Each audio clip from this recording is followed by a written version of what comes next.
Hello again. So welcome back for this afternoon. 3 more groups to hear. And let's welcome the first one, Ilham, in life, heart, and mind. Thank you.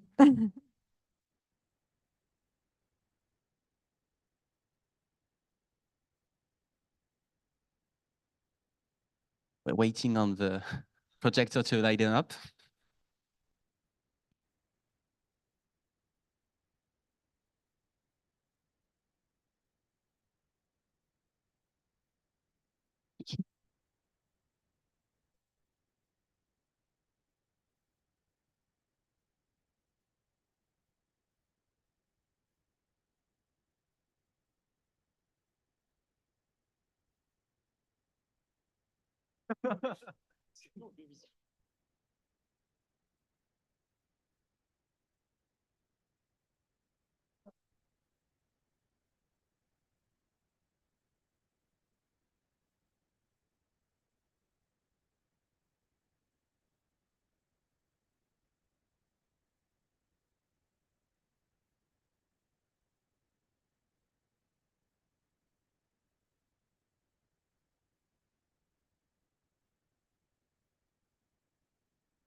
For the people online, you didn't know we had a problem with the video projector. Everything is fine again. So let's start again. Let's encourage once again, Ilham, please.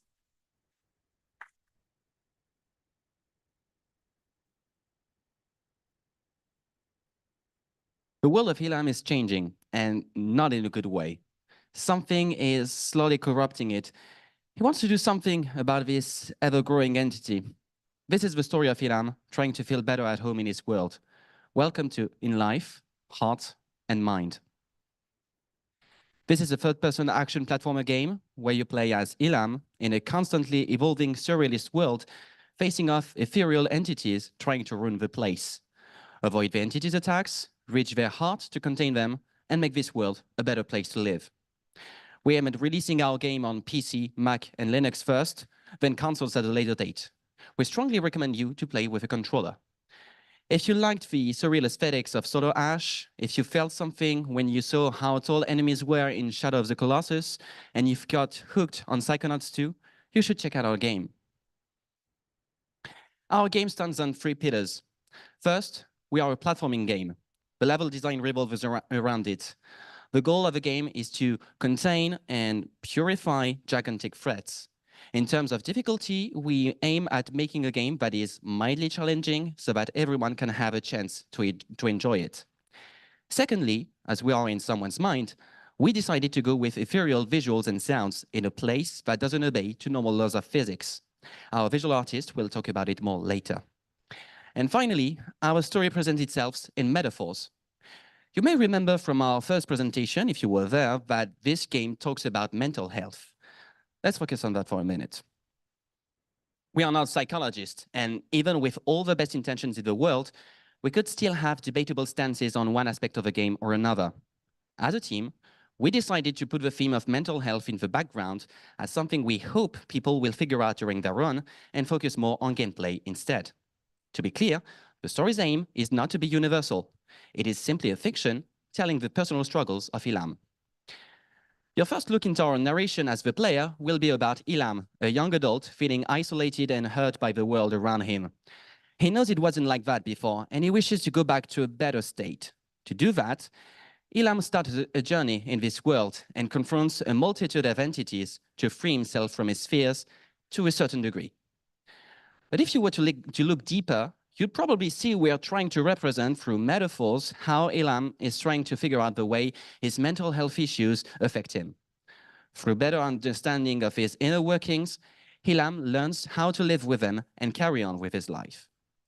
How are these levels of reading transcribed in game?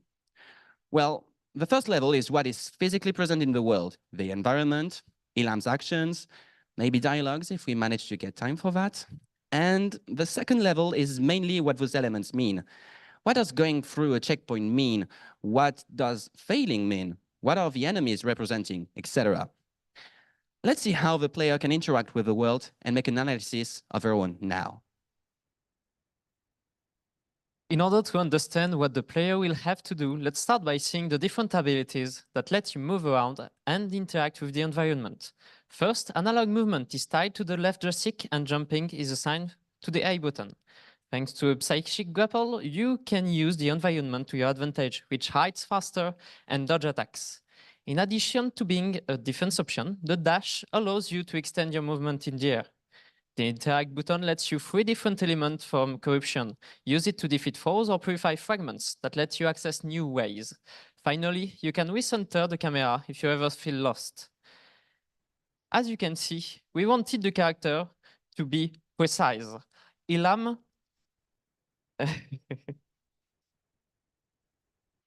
Ilham isn't slippery, nor momentum-based to have a sense of control over the character and its movement. You can travel long distances to effectively move through the world, and Ilham is reactive with fast startup input to quickly adjust and dodge dangers. Furthermore, Ilham's abilities aren't evolving through the game. It's the evolving world and the different dangers that offer each chapter a new challenge. The game is divided between different chapters, each one following a similar structure. As you are reaching a new malevolent environment of the world, you need to locate and free the heart of the problem, hiding somewhere protected from chaotic entities. This heart is full of negative thoughts from which the entities are drawing their power. Get access to it and contain the threat ruling the place. To do so, you will have to overcome different challenges, be it in the form of platforming sections and dangers that try to stop you going forward. As you contain the place by acting on its heart and the different fragments filling it, Ilham starts to see the world differently, evolving around him and giving access to new places to go.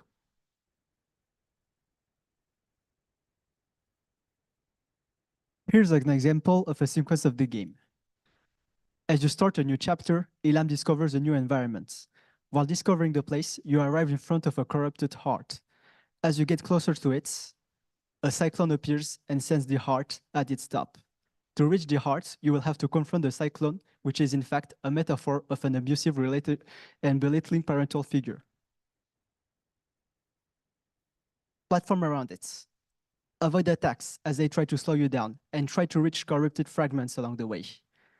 Winds will blow against you. Pull through and advance. Thunderbolts will target you.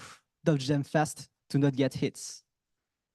In addition to hurting you, they can also destroy parts of the level, so act fast. After all this platforming, you've reached a fragment.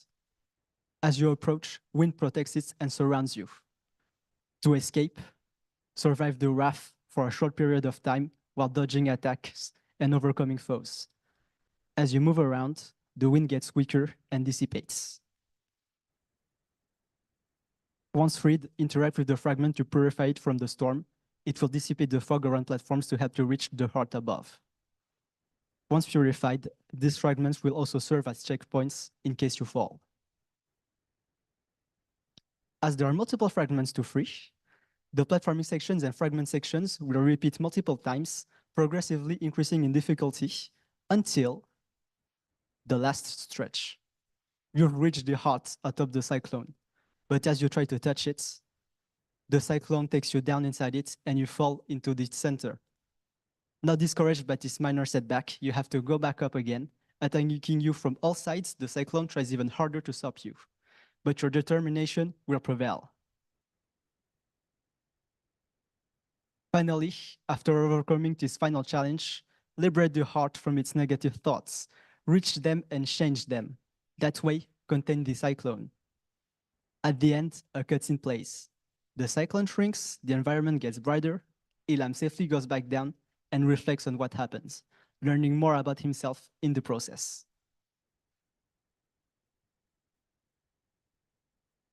So we invite players to test the blockout we made to evaluate our control scheme and character controller. Thanks to it, we could check several elements, including how natural our control scheme felt, how good our gameplay was, in particular our camera, whether the movement options work for the players, and how demanding we could be in the inputs. This prototype will be available on the Plateau project if you want to try it. So the key points of our visual direction are as following. The game is set in an urban landscape where elements of daily life blend together to create a colorful world that feels like a reflection of the psyche, with bold color contrast and surreal vistas. It is inspired by depiction of the human mind in visual arts and in paintings. Now let's take a closer look at the game world. We wanted to create a more interesting world filled with elements coherent with Ilham's state of mind. The idea was to choose some things that are invasive, unpleasant, or unimportant in human perspective, like common insect, weeds, or dwarf planet. We chose the dandelion, which is a pretty weed, since it is invasive by humans, but it's beautiful with quality and a cool name. The color of Ilham and the dandelions will match to reinforce that. This is also a good way for us to guide the player with dandelions in the level. The color in the world will change if the character blends too much in it. And you can see here our playable character, Ilham. We choose the fragmented head and the yellow color to match the world, since it's an extension of its psyche. On the right, you can catch a glimpse of the design translated into the engine and in 3D. As of now, we're currently done with the character model and animation rig, and we'll start to implement the animations in engine in the coming weeks. For a small update on our visual development pipeline, as we just said, we still have to implement animation on the character. On the side, the creation of the vertical slice environments is going smoothly, and we still plan to add more assets to flesh out the world properly later. The next big step is to start adding VFX and other tech art related solutions, both to give more feedbacks on player movement and action, and to give a cinematic feel to our cyclone threat. Now onto the audio direction. When it comes to the music of the game, we are blending breakcore and dubstep. With references such as Sewer Slot and Rezo, the goal is to get a result that is both ethereal and dynamic.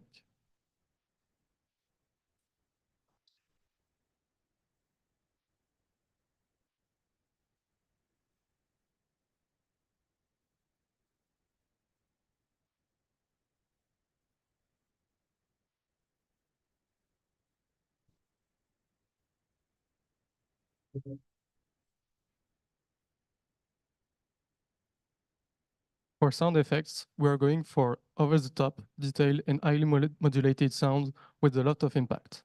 References for this are anime shows like Fire Force, JoJo's Bizarre Adventure, or Dr. Stone. Now to put in images and sounds onto words, here is a quick preview of our work in progress in Engine.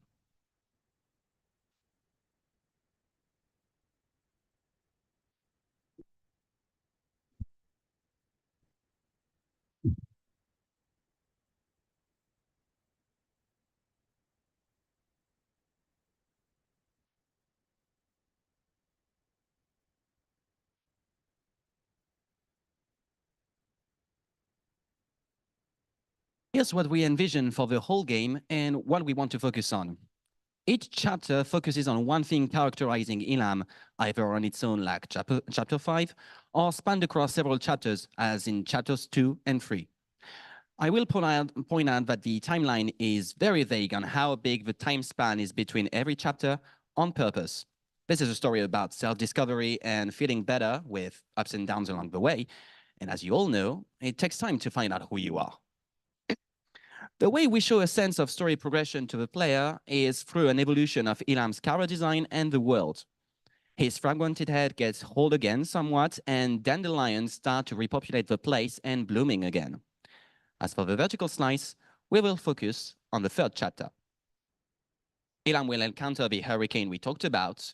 The chapter will feature the sections we've described earlier, an introduction, repeating platforming and fragment sections, and the last stretch towards the heart. However, Due to time constraints, we've decided to not include one of the platforming and fragment sections and the conclusion cutscene leading into chapter 4.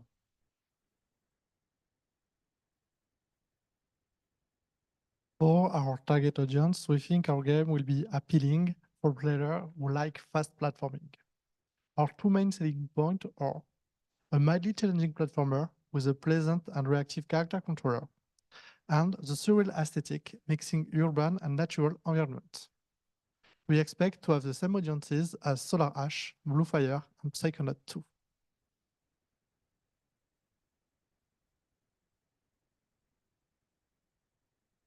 So regarding the production part, we are almost done with design and of the vertical slice, and we will soon be able to start the production of actual assets. Currently, we still have some uncertainty is still remaining on several aspects of the game, mainly on the boss mechanics, some choices regarding the graphic and sound design, and the design of the level itself. And for the direct competitor and marketing part, we've done some benchmark.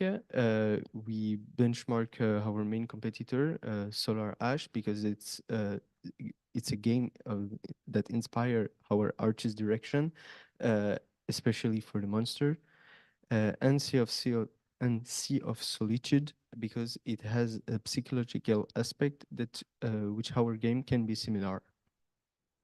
Our competitor are all pay to play. We will choose this model too, and we will price this game at €29.90. Thank you for your attention and take care.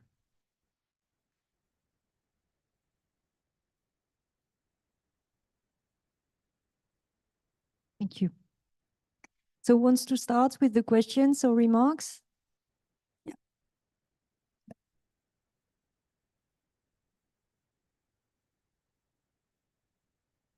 Hi, thank you for your presentation. I took the opportunity to speak first because I spoke first last time, and it was I challenged a lot your vision. So thank you for taking into account what I said last time. I had two main issues with the pitch. It was about maybe not being universal, but trying to focus on a singular experience, which you really reinforced this time. So that's really good. We also try to speak together about what is the difference between living with and fighting. And I think you're trying to go this way. So that's very good too. So thank you for that. I think we will have a lot to talk about with the future pitch, but it's really nice to see our feedbacks being implemented. I hope you are happy and motivated to do this game too, because it was a big change. So yeah, I hope it's important that you stay motivated with that. I have a question that you might not have the answer this time. It's what level of readability do you want to have with your metaphor? Because a metaphor can be very cryptic and only be read by you or give like a feeling, and you can have metaphors that are more explicit. And so you'll have to find the decision, find your direction with that. And I have a gameplay thingy to say because I think it's important. So in your boss fights, you have repetition. You have like failures and trying again and failures and finally achieving something. I think it's important that you define what are these repetitions for in terms of gameplay. Maybe you have a revelation each time, and it's the fight may becomes easier or more complex or something, because repetition can be a bit boring for a player. So I think it's one main thing that I saw that you would have to improve a bit. But I think trying to do a boss fight differently is very interesting, and I like the idea of changing your point of view on something, and maybe changing what it is instead of destroying it.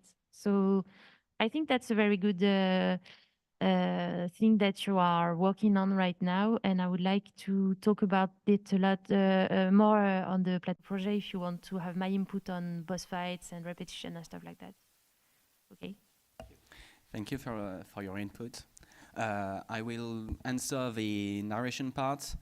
As for metaphors, we especially focused on gameplay for this presentation, so we haven't really worked on the narration part for now. We will definitely go into metaphors, but I think the way we are explicit or not about what we are talking about will change depending on chapters, but we haven't decided yet on what we'll do for this chapter specifically. And if you want to answer the gameplay part or not. Thank you. So for the gameplay part and what the def means, that's what you said, if I did correctly, or how many, the repeatability, that kind of stuff. Yes, we wanted the platforming part to be not too hard to fail a high number of time, but hard enough to fail certain times. And because there is like the platforming part, yes, but also patterns of attacks that can maybe modulate a bit. There is also like we don't want the platforming part to be too long and have checkpoints regularly. So even if you fail 1, 2, 3 times, we expect the player to not be too much bored with the game as now.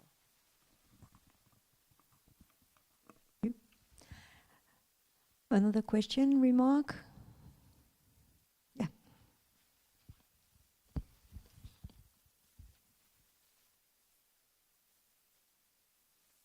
Yes, thank you for your presentation. And I repeat the thing that was said just earlier, but you changed a lot, and so that's brave. So thank you. And I think that the game is clearer now.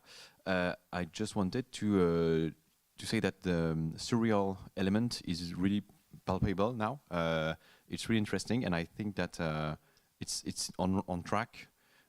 I think you should experiment with light when you have the time. It's already extremely cool, but yeah, don't hesitate to light your stuff in strange ways. But it's going strong art-wise. So yeah, cool. Yeah, thank you for your feedback.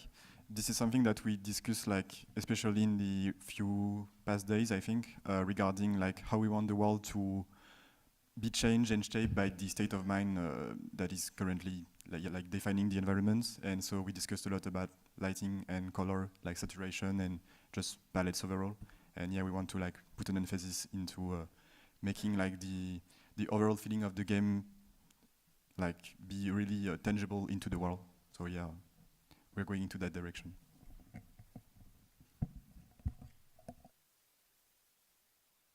Hello. Yes, you changed a lot of things, and thank you for that. It's great to see that our feedback are listened. I have a question because you started with saying, I think the game is an adventure game, if I'm not mistaken, on the first slide. Adventure game? Adventure, yeah. And then I see almost only platforming.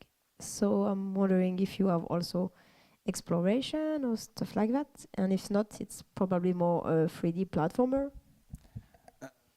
The way I pitched the game on the first slide was a 3D action platformer game. I don't think we will venture into exploration. We want to do something very linear because we don't have a lot of time for now. Okay, so I think it's great to do that.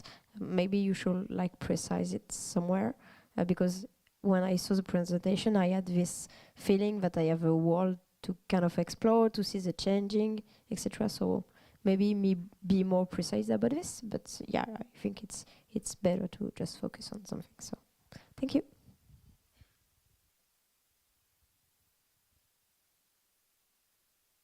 Hello. I am agreeing with all what is said. I think that what you are showing a space and a challenge, and the factor of time is very interesting. So that helps you to see the same thing or the same challenge through other points of view. And this is interesting because you have a 3D space, you have a question, and maybe you can find different answers upon your point of view. And this relativity is very, very existential and very human. And it's a kind of philosophical thing, but maybe try to have some of philosophy podcast in this moment, because it's necessary. And it helps also on what you want to, is not prove, but to make us experience. And it's the same thing, looked by another point of view, is not always the same thing. And that helps to be in movement and to keep our mind in movement. So I think it's a very philosophical game, and push it beyond the limits, because maybe you are going to discover very interesting things with simple ways. Thank you. Thank you. Some other questions or remark? For the people who are online, do not hesitate to raise hands if you do have questions. And sorry for the sound, they couldn't hear online the sound, so sorry for that. I hope it's changed. We do have a question here.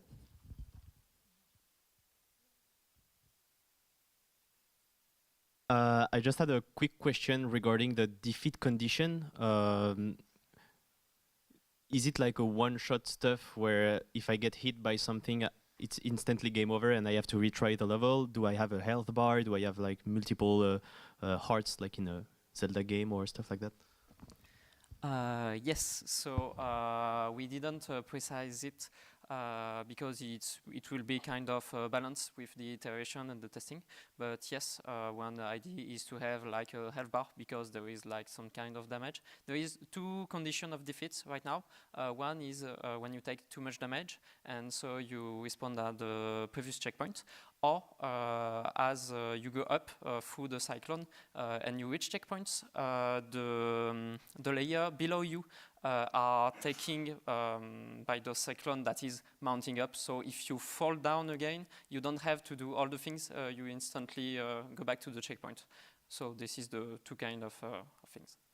Okay, thank you.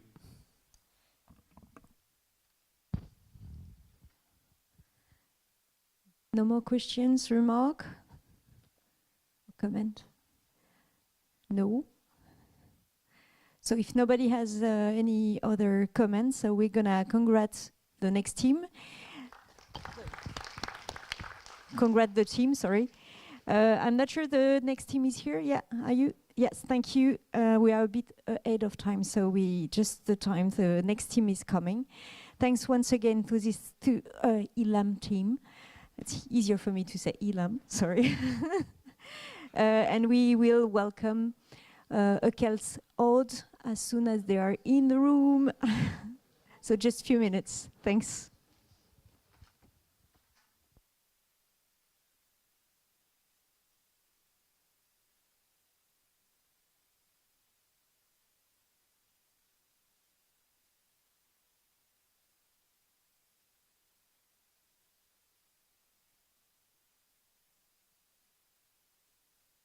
The team is coming, so just we're gonna start again.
Hello, everyone.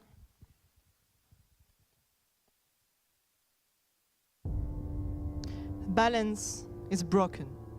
The world around you crumbles, cracks, slowly sinks. Landscapes are reshaped, and the ground is engulfed by water, causing the familiar to vanish. The creatures all in agony, driven mad by the loss of their bearings, searching for a new equilibrium they cannot reach. This is a tale of mourning, of grief, of how the goddess's sorrow flooded the land of her children. A tale of how our ancestors found a way to survive. Welcome to A Celt's Ode.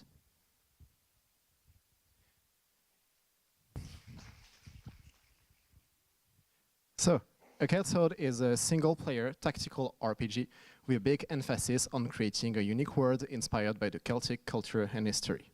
The game is being right now developed for PC and is destined to core players.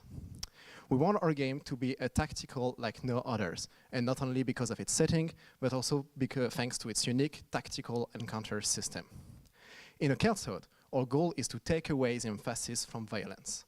In order to come victorious out of a battle, you cannot simply fight your enemy head-on. This is a game about map control and objectives that you need to fulfill. Time is your worst enemy. You need to make your choice quickly and fight quickly. Our game is inspired by various Celtic culture, far from the historical prism of the Romans and without the Viking mixes. It is not an historical game. We are making a Celtic fantasy based on historical elements and filling the gaps with speculative work. Supported by an archaeologist, our researches are based on Proto-Celtic continental cultures. We are aiming to create what we call a mythia, a myth that doesn't historically exist, but could conceivably have. Our game depicts an ancient Celtic world where human and gods live together. It tells a myth of mourning and imbalance caused by the mother goddess's grief. Trying to understand and survive this disaster, our characters embark on an expedition to try to reconnect with their old tribe or to find a new one. This whole tale is narrated by Druidess long after our tale occurs. So we have a narrator. It's a Druidess who, through her narrative, reveals her identity by the way she turns words, reacts to the story events, or speaks directly to the player. You, the player, are a member of an audience. You're following the story through a voice. Your choices are the openings the Druidess leaves you, because this myth is something you know.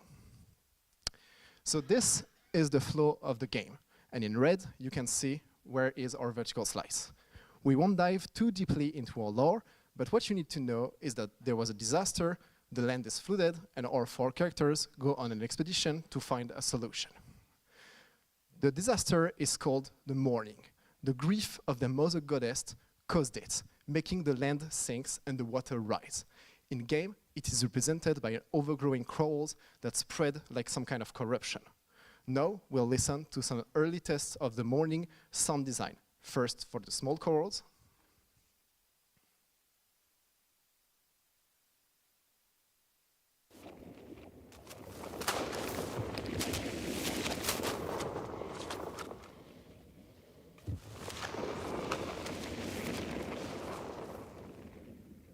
And now the big ones.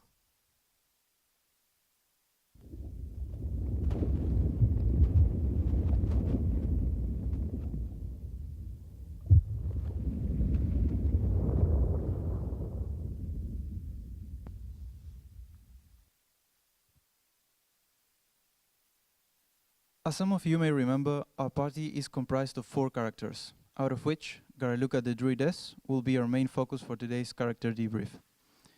We iterated on the feedback of the last presentation and changed the character clothing aesthetic.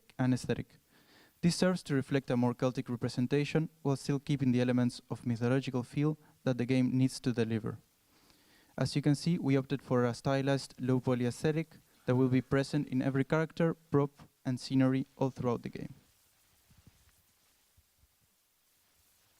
So, for our vertical slice, we are focusing our production force on the encounter system. Although the game also has some exploration and narration, those elements will be presented in our student project as target renderer, more than in engine fully playable systems. This is structured as follows: an introduction to your actual goal and allowing you to discover the context of your adventure, an encounter to showcase the tactical systems of our games, a branch line to introduce our exploration system, back to the main storyline to showcase the men concerned, and finally a transition to the next steps. But what will happen? Let's dig in the walkthrough. As they advanced on their expedition, the group was trapped by the collapse of the ground, weakened by the morning. Taken by surprise and unable to react immediately, the group was split in two. You are in control of Katurigan and Garaluka, who are now alone again, with no news from their teammates Kudoleno and Magurix. We'll first show you the introduction of our vertical slice. We're going to present you a quick video showcasing the dialogues, visuals, and audio feedbacks. Please note that this is mock-ups, and nothing that you are going to see here is definitive. Ultimately, the background will be the camera in-game top of view.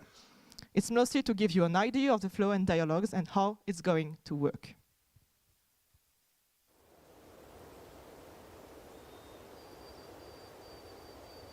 Katurigan and Garaluka climb out of the ditch, crawling over the heights.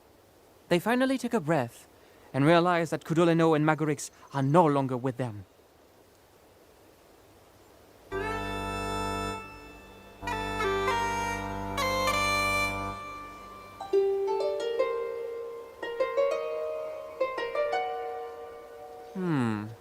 I don't remember. What was Katurigan's answer again?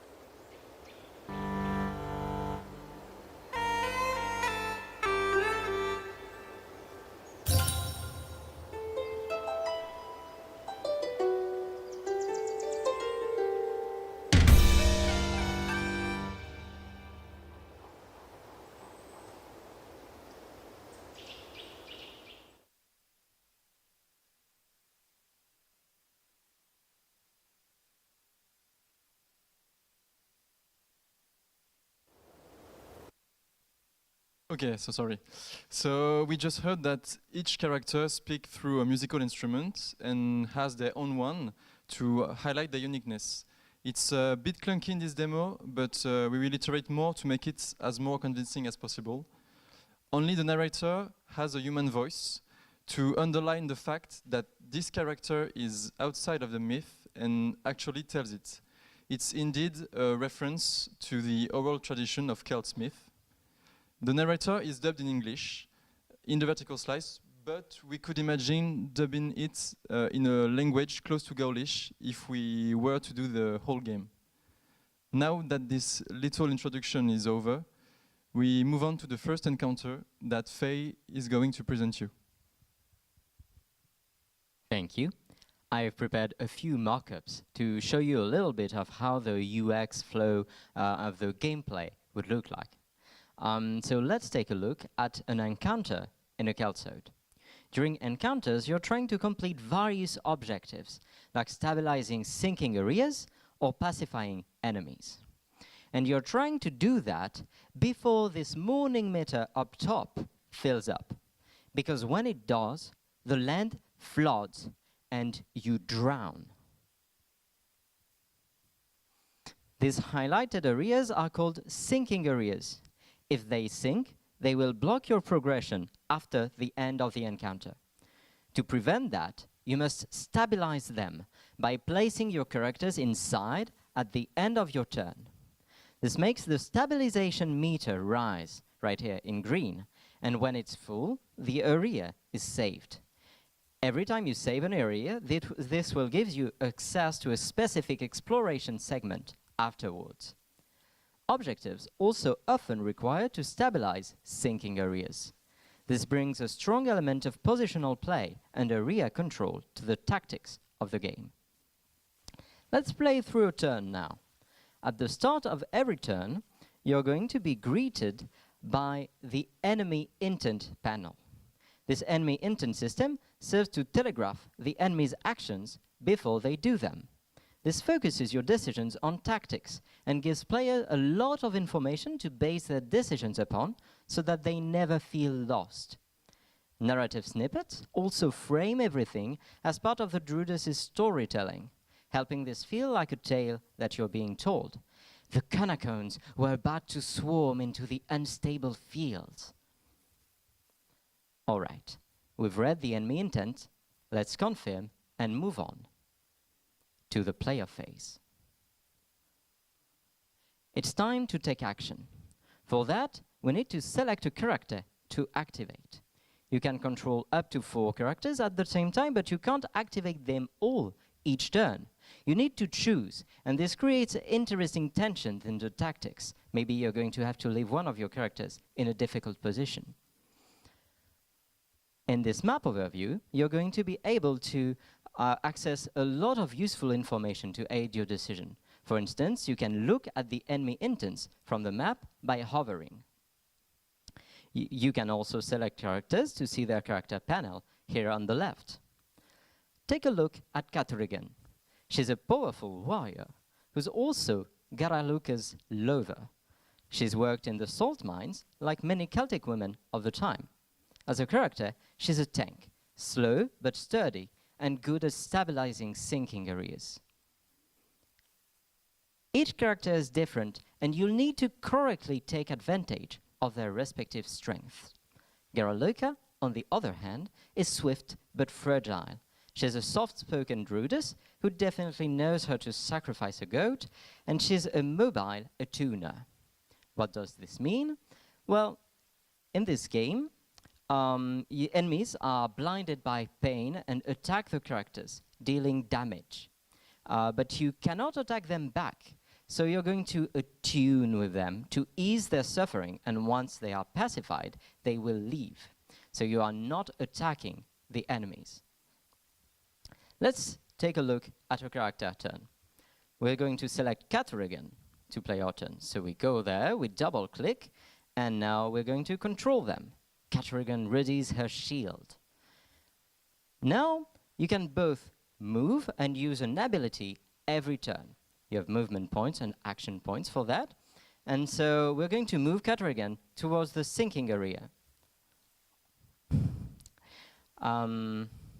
All right, I fucked up the animations here, I'm sorry.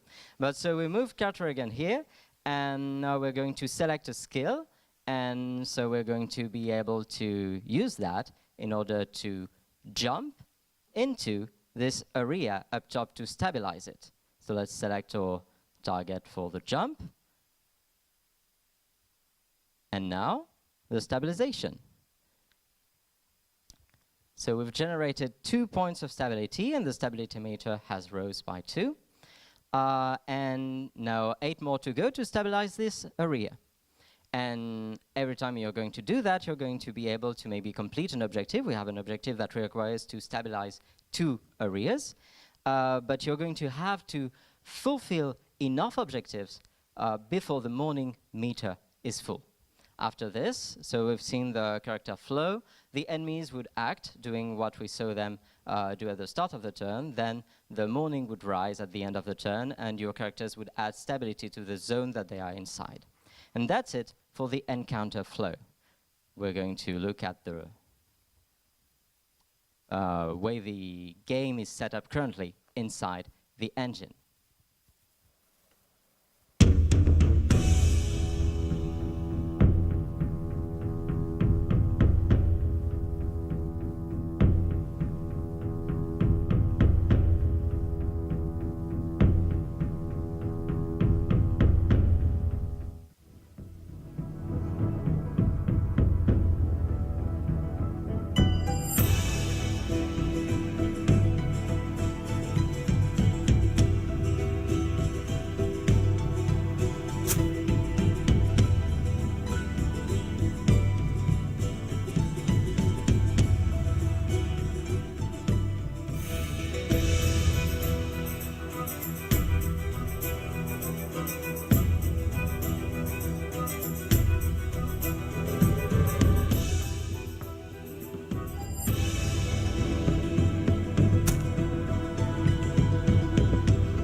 So, as you heard in the video, music is evolutive with combat faces and character selection. You could hear the lead instruments of Garaluka playing when player picked her, and the one of Katurigan replacing it when player picked her after.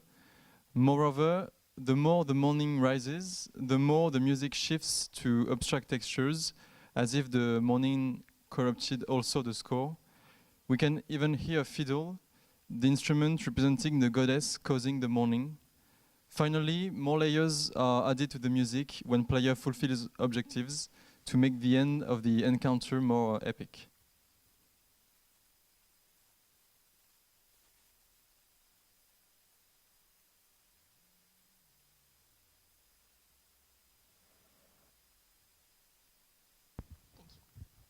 So let's talk about the exploration system. Here we stand regarding the vertical slice. This system allows you, the player, to avoid the linear feel of the adventure and give you the feeling of putting your fingerprints on events and on the game experience. Let's dig in. This exploration system offers geographical and narrative discoveries. For the geographical discovery, it is designed to respond to events occurring during the encounter.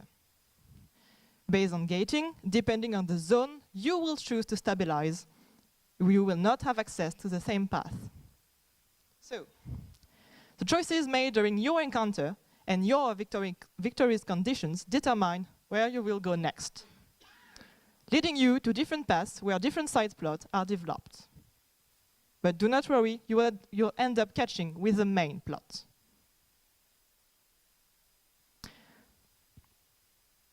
And different passes means discovering different things. But as well as discovering new landscapes and maps, players will also be able to explore different sides to the story, leading us to the narrative discovery. In the environment, numerous elements could attract your attention. Interacting with them will trigger modular elements that will impact the rest of the narrative content, making each adventure a different one for each playthrough.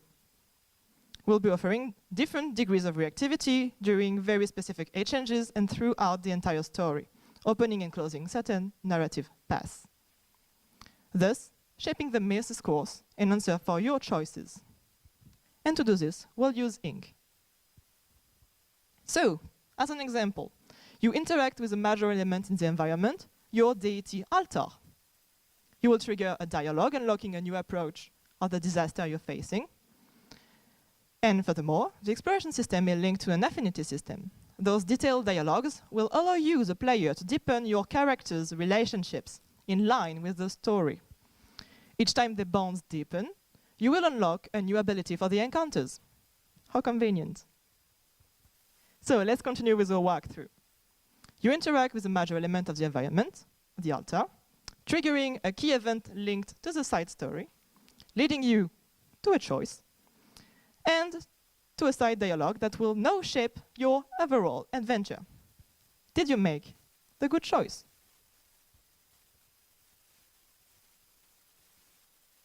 So about the current state of the game, we expanded the landscape hexagonal tile map generation to a sinkhole generator, which basically generates two grids, an underground and a surface one. To do this, we first need to create a hole on the landscape, and this is quickly done within the editor. Thus, the generator creates these two grids to fit the landscape, and by setting up the parameters of this generation, we can obtain various shapes and sizes easily. As you can see in the last screenshot, the generator detects and registers the tiles that are in the hole, and this allows us to animate the sinkhole for the victory animation.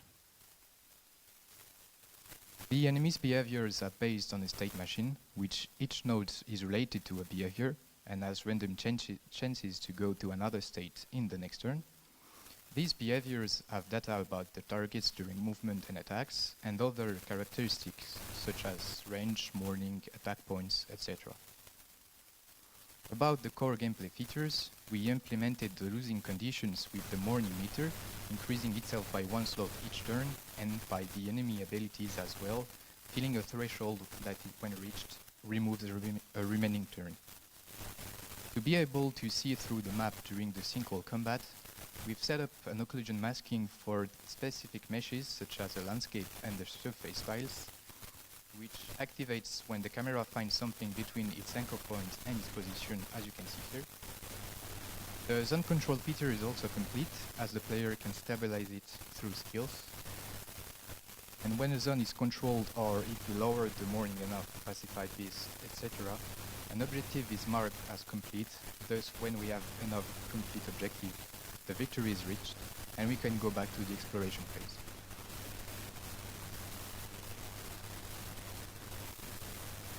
So in order to get a clearer vision of the UI, we adopt different tools to help the team. So a workflow allows us to establish an architecture of the UI, while the interactive mockup gives a small concrete example of what it could look like, where to place the HUD, what could be interactive and how. We try a card sorting to know how could we assemble efficiently the information on the screen, but we realize that this method is probably not recommended for the in-game UI, but rather for the menus interfaces. We also create an accessibility feature list to establish priorities and to know what is possible, how to integrate it, and the time needed. So finally, let's talk about how we're going to finish the game. So we're going to work as a school team until February. And after that, we would continue to work 2 more months on pre-production in order to have a more definitive working version of the narration and the exploration. Because just like Mary told you, we are focusing on our effort on the combat system right now, and our final presentation of those systems will probably be more smokes and mirror more than anything else. After that, our team will grow with 2 more artists and 1 more programmer. We'll be 12 by then and up until the end of production. We'll launch the game in early access a few months before what would be our end of production. We don't want to last it more than like 6 to 8 months. Once the game is launched, half the team will start to work on the first DLC for an estimated time of 4 months. Around that time, we will work on console ports, and maybe we'll try to find a few deals with like the PlayStation Plus or the Game Pass or Humble, so that people will access the base game easily and be more inclined to buy DLCs. I won't dive into the details here, but as we're going to work from home, we think that each team member will cost something like 4,000 euros per month. That means that the game will cost something like 1.2 million euros. That means that if we sell 1,000 copies, our game will break even, and the DLC will need to have an attachment rate of 15% to be profitable. And thank you for your time.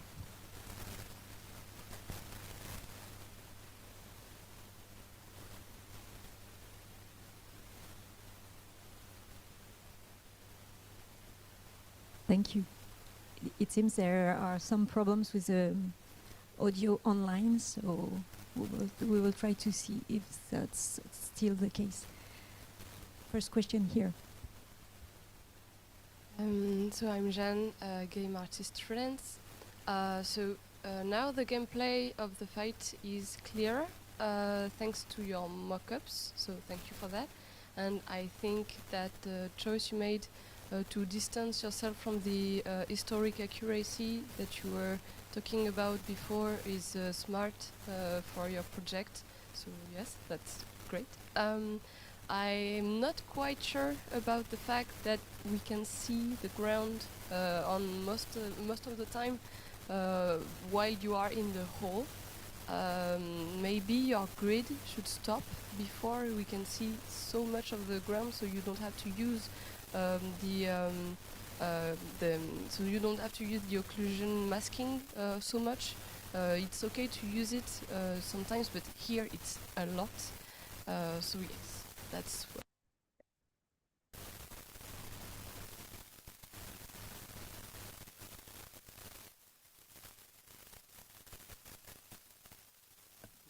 Okay, pop-up. Yeah. Okay, so for now, the occlusion masking, like the whole map is a placeholder, and the occlusion masking is used like for everything, just like this. But we can like tweak and just choose what we want to mask.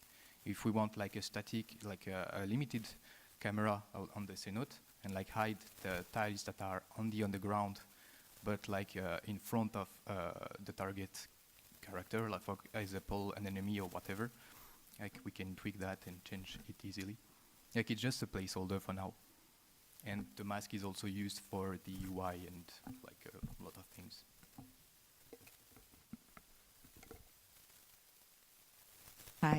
Also, yeah, you're perfectly right, and this is something that we want to take into account for the level design. This will. Hi, everybody. I just want to make you a challenge proposal, artistical challenge. It's very beautiful. I love this Celt tradition, story, survival. They survived because we come from them, so we know it. They didn't. They were not extinguished, but they are a little bit us. And the challenge I'm proposing you is, what if you put them as contemporary problem? So just now is in the past, it's a game, it happened, they were saved. We know you are doing kind of a spoiler because you are taking a past which happened and it was solved, okay? They were not extinguished. So it's not a story about a society who was extinguished. It just mutates into kind of us. The artistical challenge I propose to you is just think about it, make an afternoon of brainstorming. What happens if these characters, even in their design, they are actual? They maybe I'm not pushing them into YouTube or Instagram, but their survival challenge, their climate things, it's touching us more because we are challenging this already.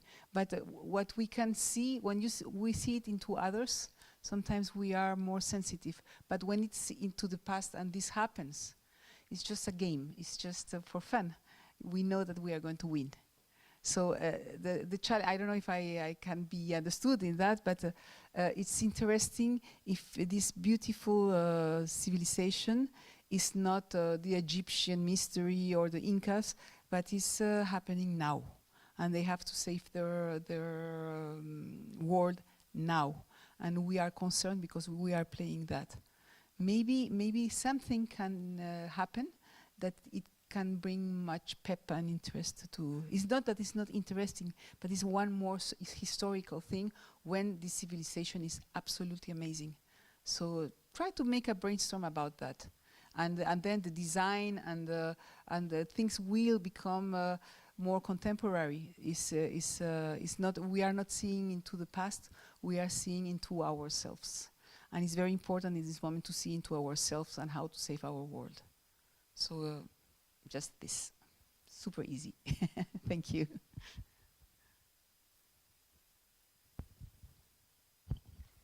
Hello, I'm Milan, I do marketing.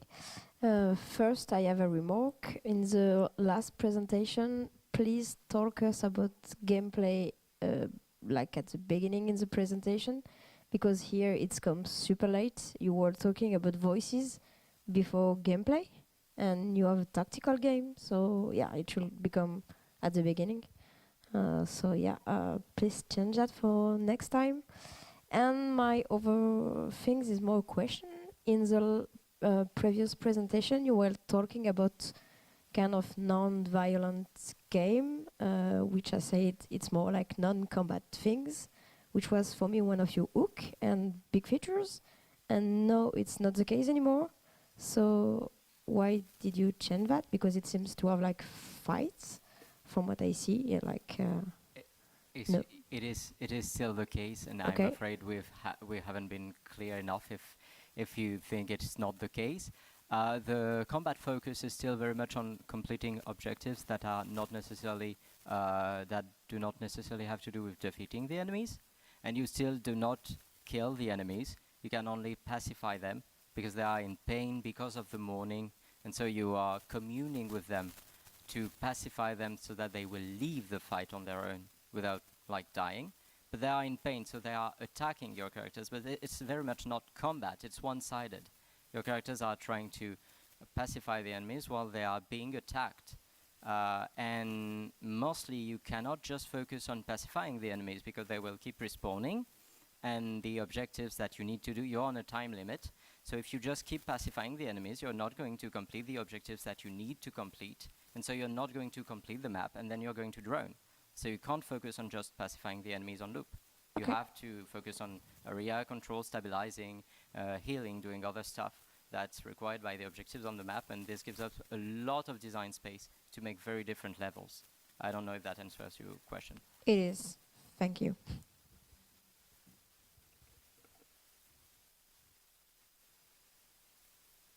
Hello, I'm Thomas. I'm a 3D artist. Well, thank you for the presentation. And I was worried last time about all the Celtic elements and stuff like that. You remember it, of course. And yeah, I think that you chose to embrace the fantasy element of it, but I see that you kept some elements of historical accuracy, like the helmet on the little kid. So not only the designs are really nice, and you have this little spicy historical element. So nice one. You pulled it off. So that's cool. Another thing, I see that the UI is very cluttered. It's okay. It's a very complex game, but it's really black and white, and unless it's a placeholder, I see a lot of black, white, and gray values on the screen. So do you plan to maybe put some color, or maybe, I don't know, vignetting effects to just make the UI pop a little bit? So that's my question. Thank you. Which UI are you talking about? The one in the video or the one in the mockups? I don't remember. Yeah, it's all mockups. More the mockups. I think more the mockups. In the video, it's true you have more bluish tones, but in the mockups, yes, this one. Yeah, this it one. It felt very black, white, and not really readable. Okay, yeah, I made that myself. I'm not an artist. This is mockups. This is placeholders. Okay. We are going to try to make that better. I'm sorry. Thank you for your feedback. It's no problem. It was just a remark. I mean, that's very interesting, and it's very important to me that the UI looks good. So I'm to everyone, yeah, of course. But I love UIs. I'm sorry. Thank you. Good job, everyone. Adding something to your remark, like about the UI, we are going to have a meeting next week with the artists, UX, game designers, and myself, some designer, to really discuss about Fey mockups, because for now we only have mockups for UI. So we are going to have a discussion about the artistic direction, what we want to do visually and sound-wise. So there's going to be a lot of work on it because it's very important in our game. And yeah, so for now it's mockups, and we're going to work on that really hard. Thank you. Yeah, it's more as a basis for discussion for ourselves, but also to explain. Hello, so I'm Lucas. I run my own studio. I actually second what Milen just said regarding the overall flow of the presentation. It's kind of unclear sometimes, or it feels like it's not like in the right order, let's say. And it could be much more focused, and the gameplay should be more at the center of it. For instance, you spend a lot of time going through the flow through mockups. Right after we had this gameplay video, I suggest maybe a voiceover on a gameplay video would have much more impact than going through mockups and then going through a video. That was my first feedback. And the second one, it's mainly a question. Is there any marketing job done regarding your competitors, your positioning, and how do you plan to position yourself within this ecosystem? I know there have been tactical RPGs, kind of a genre right now, and how do you see yourself in this ecosystem? Is it working? Yeah, okay. So about your first remark, the problem is that the in-engine video, the game is not advanced enough for us to showcase our gameplay only through this video. And we, at the beginning, we wanted to show this video before the mockups, but we were afraid that we would understand absolutely nothing of what was going on. So that's why we decided. And for the second one, we talked a little quickly about it last time, but we did some research about our competitors, but it's still mostly, I think, work in progress. We don't know exactly how we place in front of them, like how we compare to them, but we know what they did and what the ones that were successful did, and we'll try to be inspired by that.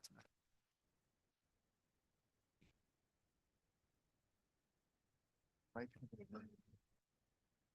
So yeah, I assume you keep this in mind for the next one and actually the final presentation. Thank you. Hello, Bordeaux, user Gaston at Ubisoft Researcher. I had a question regarding the dialogue system. Maybe I missed a part, but I didn't understand when it comes in the player experience and what is the impact of the choices that I will make.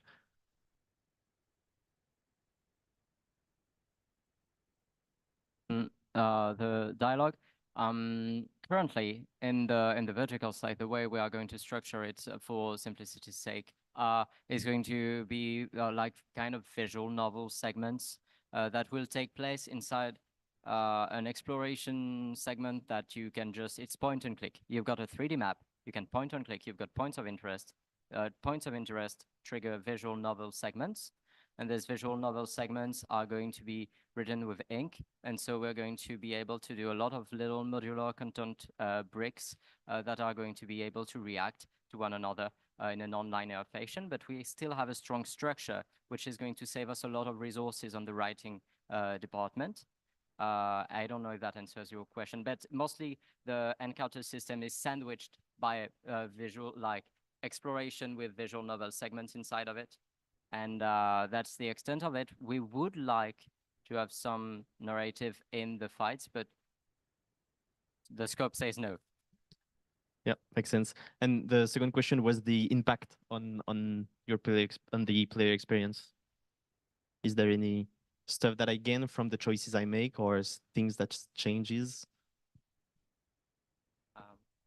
Yeah, so the impact on the player is you're going to be unlocking new abilities through the affinity system, which you're going to be able to use in the encounters.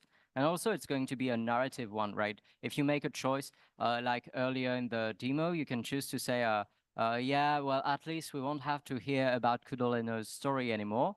And if you pick that, obviously, you're going to have something very different in some dialogues where like Catorigan is going to obviously antagonize Kudoleno, which is going to change the tone of a lot of the story, right? And it can have a ripple effect by unlocking some dialogue choices later with conditions like in ink. And then you can have some dialogue choices that can lead the characters into something of a more tense relationship than if you have the characters be all chummy, right? So you can, it's a lot of micro consequences that really sell the fact that you made a choice and now you have consequences all over the text in tiny reactive snippets. And that's the power of ink, you know, it's good. Okay. I will just add something. The impact is that we want the narrative to be very entangled with the gameplay and the encounter gameplay. Because we would like to have this one to impact the narrative to impact the tactics and choice on tactics and all the things you will be able to do during the encounter gameplay. Okay. Thank you. Thank you.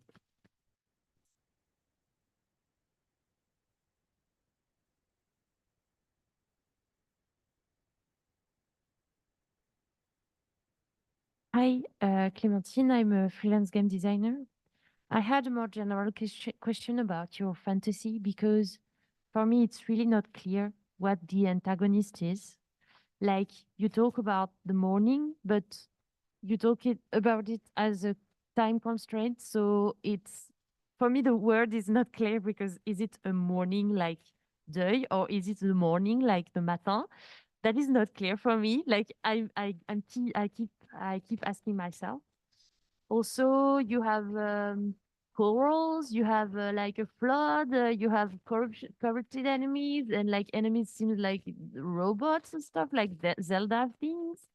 And really, for me, the presentation might gain to be clearer about what is happening because you have like this speech that you do, Marie, which is cool, but is really not clear. Does not give us any clue about what's happening. And I think your presentation would be so much better and would do so much for your game if it was clearer what's really the threat for us. And I think it's also encouraging your gameplay, and I think it's not clear for us. Thank you. Thank you for your feedbacks. So about the morning, it's linked to the grief, yes. For a little point about the story and the narration, the mother goddess of our cults are Devonas, and Devonas is crying. And that's her crying, floating the land and making it sink. Because all of her children, the Celts, humans, creatures, but also other gods, that's her children, are completely devastated and, in fact, impacted by her mourning, her grief, and all of her crying. So that's why the land sink. And about the corals, I will let Baptiste talk about it. Well, it's supposed to be very metaphorical because it's a myth, so everything in it is very metaphorical, very poetic. So it's the metaphor of the tears being salty, so it's the seawater. And so as we need some kind of corruption that manifests itself, so we took corals and sponges, some marine life, to grow like kind of countries, also in the but they're kind of black and white, so it's kind of like the color is sucked out of them. So yeah, that's the main thing. Also corals are built. Yeah, I just didn't understand because okay, grief, but what's happening? What grief? Where does the grief come from? Yeah, like okay, a goddess is crying and everyone, but aren't you supposed to like make her feel better? And how do you do that? And why is she crying? That's with the progression of the story throughout the. Okay. So that needs to be really. I don't know if I'm the only one who didn't understand, but I think it would gain to be clearer. That's just it. Hello, Timothée. Thank you for the presentation. Now that you've focused this presentation more on the gameplay part, I think it was the good thing to do because clearly it was too big for you last time, and it's the right way to go with this, I think. But I don't know if I'm the only one, but in the previous presentation, you told us that you've been working a lot on paper to find the mechanics, and I think it's a bit frustrating that you've never really presented how you went from the prototype on paper to what you are actually doing now in the game. And maybe it would have helped us and help you to make us understand all the process and what the final gameplay element will be.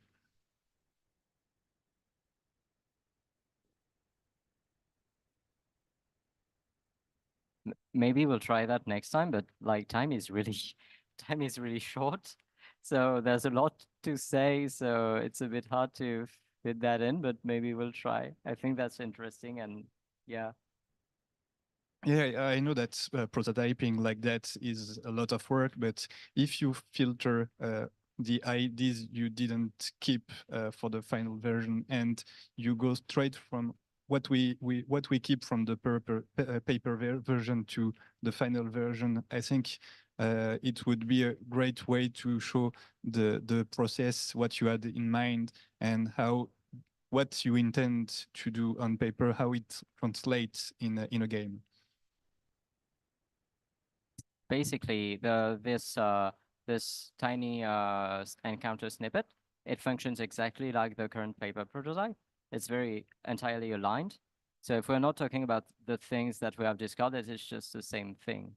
It's just, this is the way the paper prototype works as well. Because it's been thought of, it's been designed to be the final gameplay, right? To be the gameplay that we're going to put into the screen. And so every cut was made in the paper prototype in order to then be translated into technical documentation to be translated into the game, so that like we can test out every cut. And so it's been very like a brutal process.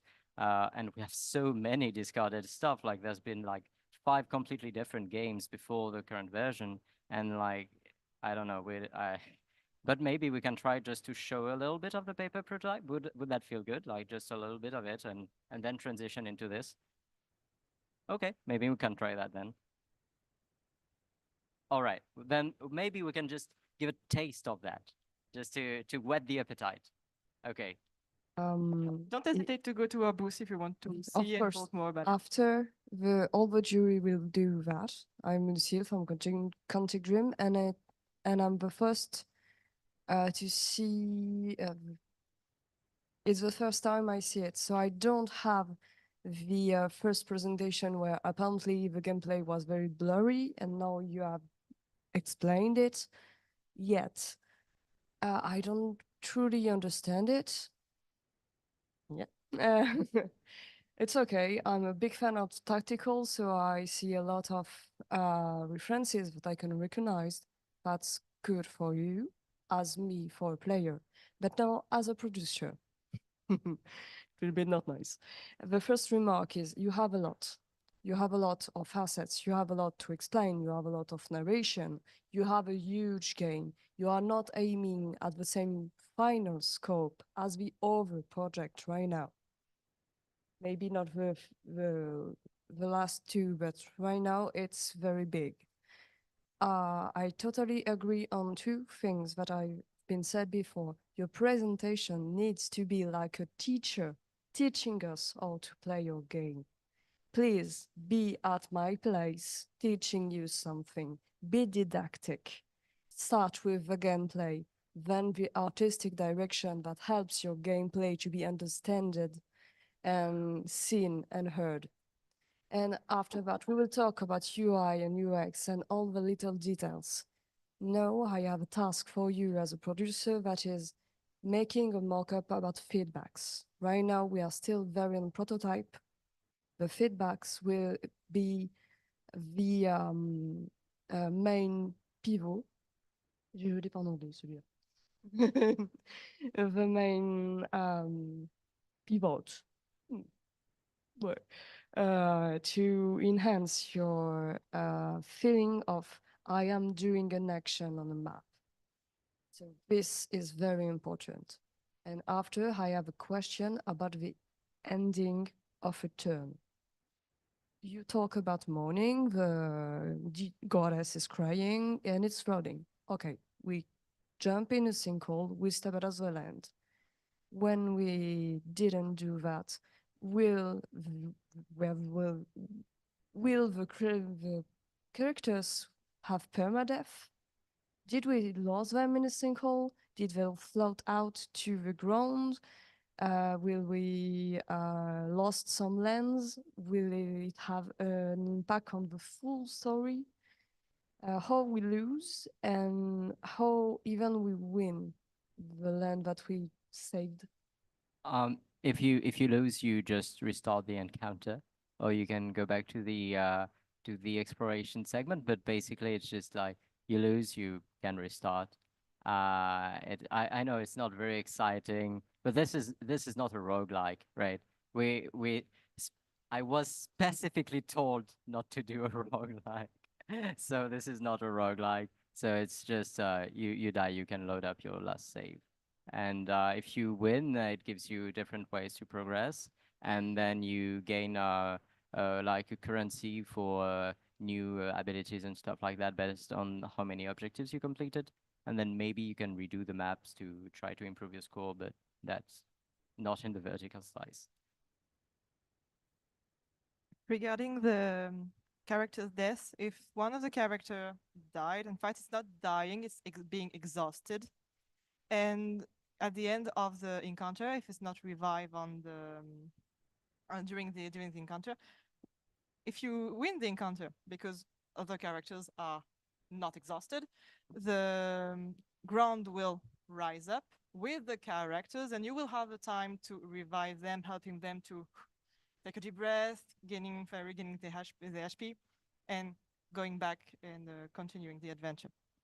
It's not dying, it's exhausting because the narration is a tale, a myth, and with an end, and so it might have some tensions because, well, every encounters won't be just you winning over with no problems. So it will impact the narration and the way the narrator will tell how the encounters end. Thank you. Thank you. I will invite you to go discuss with them further and maybe try the diverse prototypes that are ongoing. Thank you once again. So let's thank the team. Oh, you wanted to ask something? Yeah, sure. If I can just add a few last words, because we shamefully forgot to tell about the two externals working with us, like the archaeologist, Romain Storail, who is helping us with the historical facts, And a first year of the Enjmin, Niels Putier, a graphist, who is helping us with the some technical artistic stuff like the water shader and the lights. So thanks to them. Yeah, so let's congratulate them as well.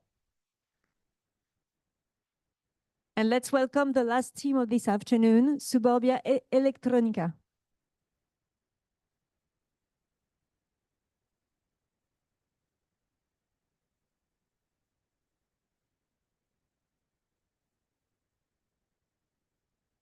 Oui.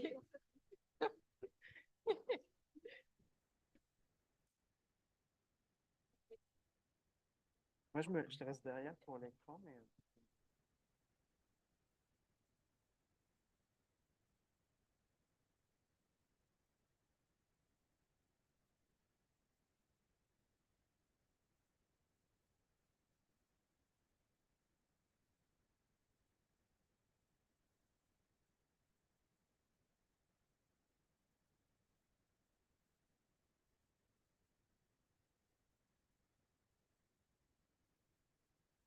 The year is 19 something, and it's another regular day in the suburbs of somewhere America.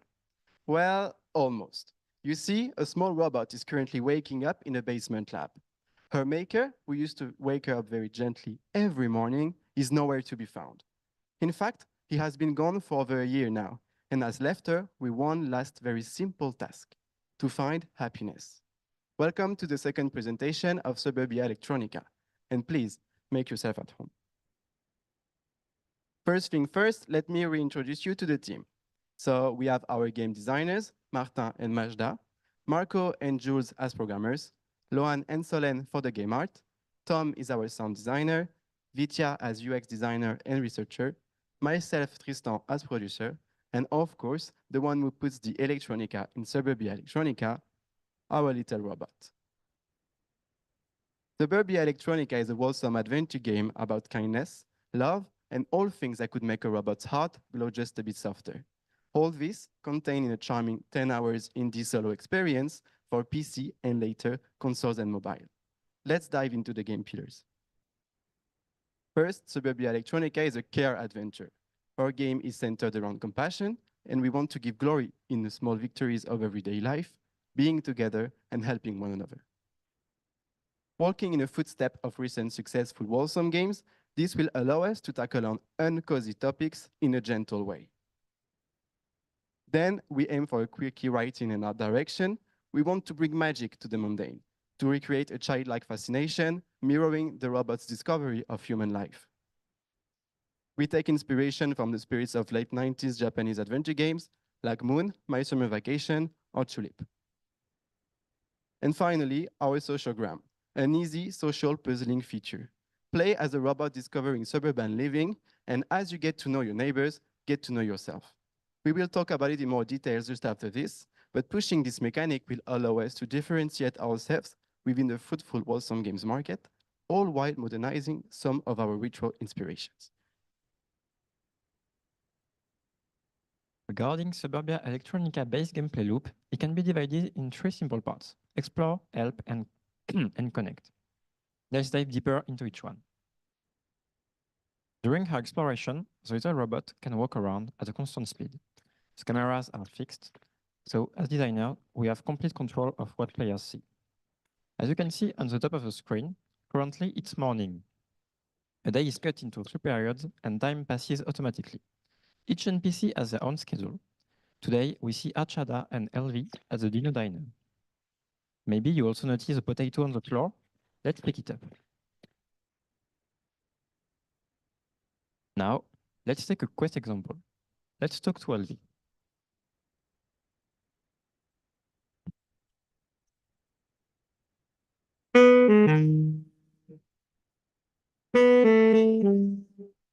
Oh, nice. Maybe she will like the potato.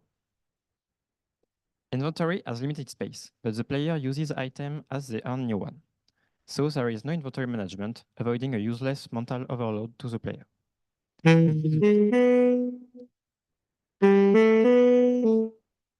We gave the potato to Elvi.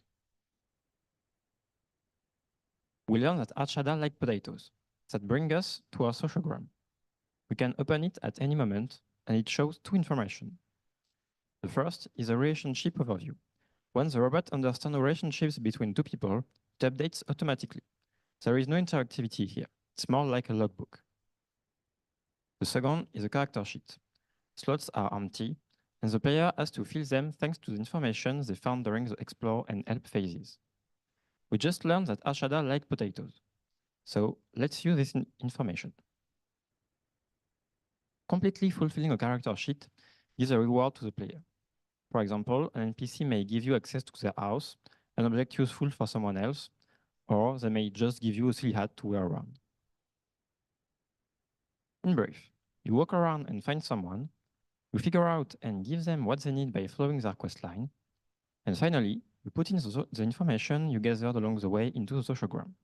This is intended to be more fun than difficult, replicating the pleasure of getting to know of new friends. It will make the game process by rewarding you items and new places to access. Rinse and repeat until the sociogram gets 100% completion. Speaking of the sociogram completion, this is the way we fragmented the story. But currently, we have 5 axes. By completing quests, and once you have a high enough sociogram percentage, you'll unlock new places, interaction, and of course, new quests. For now, we plan on having around 25 quests. This completion is linear, meaning you have to do all of the quests in one act in order to continue to another act. But you can do set quests in whatever order you want. As the game progresses, there will be fewer new quests, but those quests will be longer, more complex, and require more people and items to complete. A progression that will reflect our character's journey, as each act is a reflection of the robot growing up. It begins with Act 1, childhood. The robot is now new to the world and starts to understand and take baby steps into the suburb. The answer to happiness she finds are simplistic and naive, but consequences free. This is, by the way, where we'll have our vertical slice. We will focus on the quest, getting a name. We chose this quest because we believe it strikes a good balance between the robot identity and give a good think of the cast and the dynamic with our protagonist, and also hits the sweet spot between a serious and goofy tone, while still having a fair bit of foreshadowing for the overall story. There is a writing prototype available at our website, so feel free to visit us to play it. Then there is Act 2, Growing Pain, who is the complete opposite of the first act. Happiness will look more inaccessible to the robot as she's confronted by judgment, misunderstanding, and the complexity of human life. This is the part where she sees the negative aspect of community and being perceived by others. Belief will still come with Act 3, coming of age. The answer she will find will come with hope. Even though things aren't as easy as before, she can overcome it with the help of her friends. This is where the community starts to change for the better, and new places are being made for the people she cares about. And she gains roller skaters to go faster. Then, the robot will enter adulthood. She's now more secure with herself and will confront the harder topic with confidence. She will finally understand the meaning of family and have found the final hint to find where her creator is hidden. Happiness might finally be within reach. Or so she thought. As she uncovers the mystery behind what happened to her creator, the robot will fall apart. The creator is dead. The love she was supposed to get from him is gone. The humanity is no more. She's not a thing. She's just a robot. Even less than that, she is not even a girl, and something that cannot never reach happiness. Thus began the self-destruction. The sociogram is completely deleted. End of the game. Well, thankfully not. The intention for this part is to have the reverse happen for the robot. Here, the suburbanite will actually start to help the robot and make her realize that happiness exists and it exists within her. This is still a work in progress, but we are still trying to find a way to tell the story. Like, as a work in progress, a bit like the robot herself, she has a long journey ahead of her, which is supported by the art direction. American suburbs were created to sell a specific idea of happiness, so what a better place to tell our little robot existential journey. It offers us the opportunity to explore a popular trope, but also to give a urban twist to wholesome games by creating a unique and quickie community. We want the main ambience of the game to feel cozy, to balance some of the deeper thematics Majda just told you about. That's why we introduce some softness in the shapes, but also in the colors. But cozy doesn't always mean being overly cute and round. So we decided our artistic direction to embrace imperfections through textures, noise, and weird and quirky shapes. About cameras, our world is explored through fixed cameras, inspired by old games like My Summer Vacation. This choice allows us to have a real control on staging with the in-frame composition, lights, angle, sound, but also to convey the weird atmosphere we're looking for. Suburbia Electronica assumes a 2.5D art direction. Our characters are like paper silhouettes living in colorful 3D neighborhood.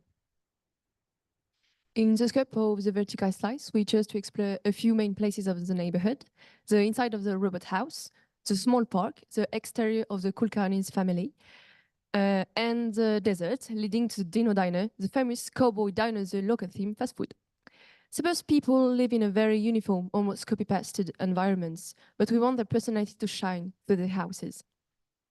Suburbs are places of life. We had to find a balance in presenting characters carrying this weird, soft-hearted emotion without being overly wholesome at each interaction. We portray a colorful and relatable cast player will feel connected to. A neighborhood of diverse individuals who are living their own adventure, from Rat the raccoon, who just silently wanders in trash, to Arshada, the shy dinosaur obsessed girl. And maybe, with patience and getting to know them, they will slowly share the story with our little robot. Our robot is eager to discover the world around her. We bring her cheerful attitude by her animation, even if sometimes she does get a little sad.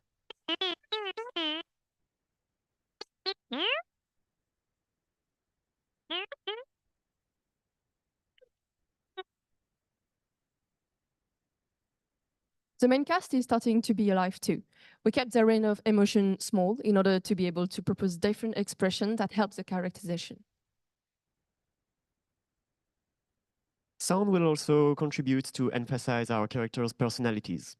We are using textured and material sounds as their voices. So Elvi, the father figure, speaks in nonchalant saxophone. His daughter, Raki, is a bouncy teen music box. Casper, the goofy kid, speaks with his nose.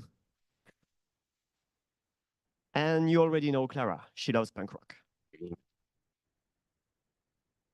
Some researches have been going on music too. For the vertical slice, we plan on having one music for each time set of the day, so morning, afternoon, evening.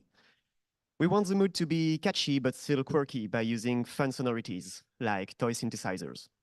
As an example, this one would be used for the afternoon.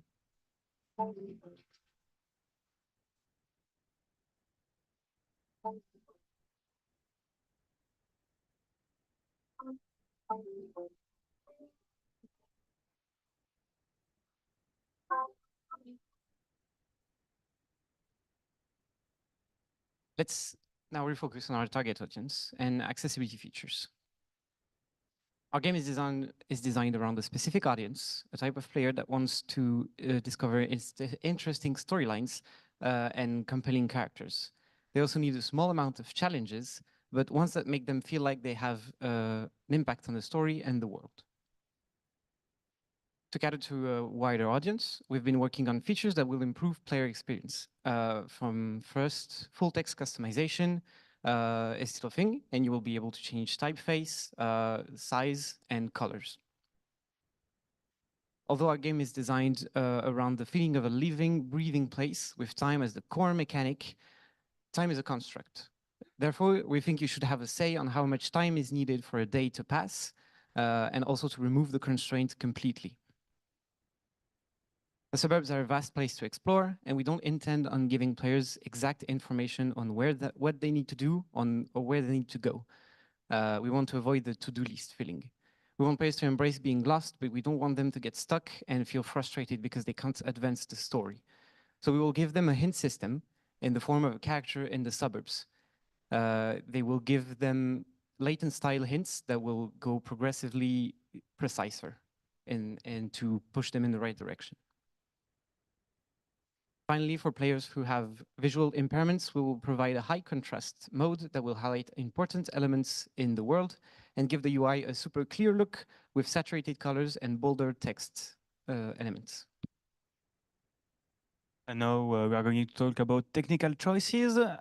We organize our game and our development with three main pillars: portability, accessibility, and reusability. For portability, we choose to make our game on Unreal Engine. It's a well-known, powerful tool, and part of our team already knows it. And more, it's an engine that can run on desktop, Nintendo Switch, and even mobile. And due to our engine choices, we use different library and tools to achieve this portability mindset, like Common UI, the library used by Fortnite UI to run everywhere. Common UI also is very useful for implementing accessibility features way more efficiently, including a easier interface customization that allows us to adapt the UI to the guidelines that Vijay just presented. And finally, for the reusability, we try to structure our code in a modular way, relying on reusable actor components. With this approach, our goal is to support our designers so that they can work efficiently and independently.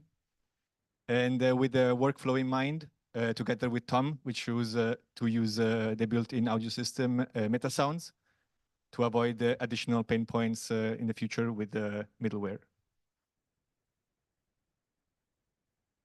Talking about workflow, it's producing time. Let's talk about time and money.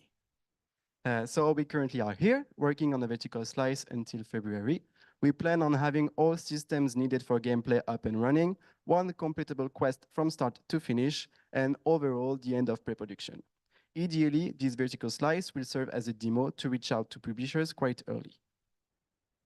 But before that, we will have to leave for our internships for 6 months.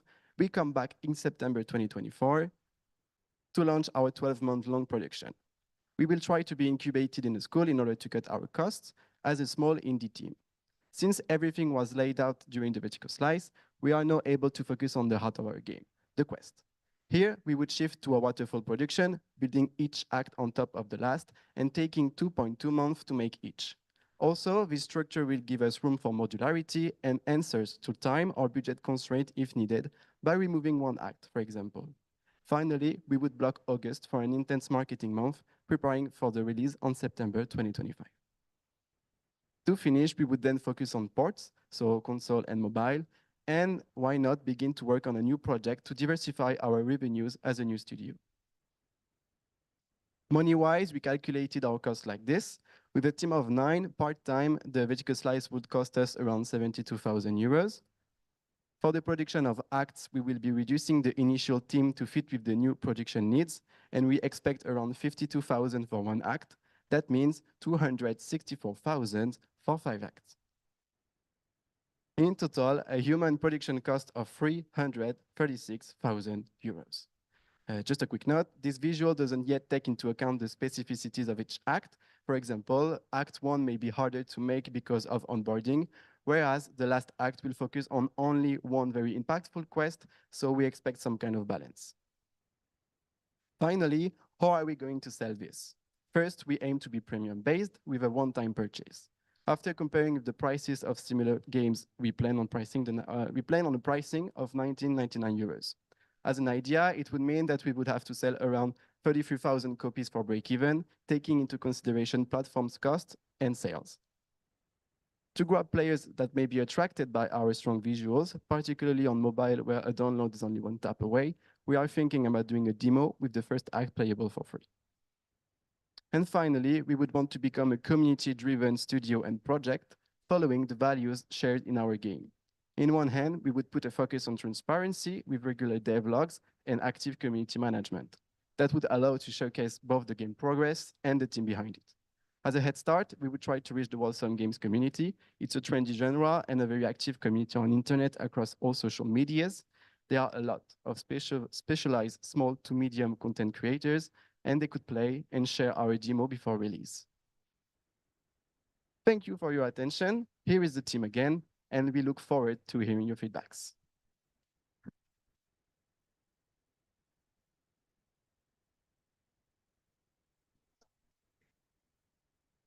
Thank you very much. I see hands rising.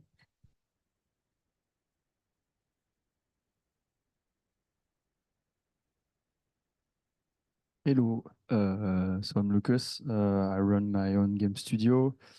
First, thank you. For me, what makes a good game, it's the fact that it can be clear, coherent, and consistent in every aspect of the experience. And I personally feel that's exactly what you have.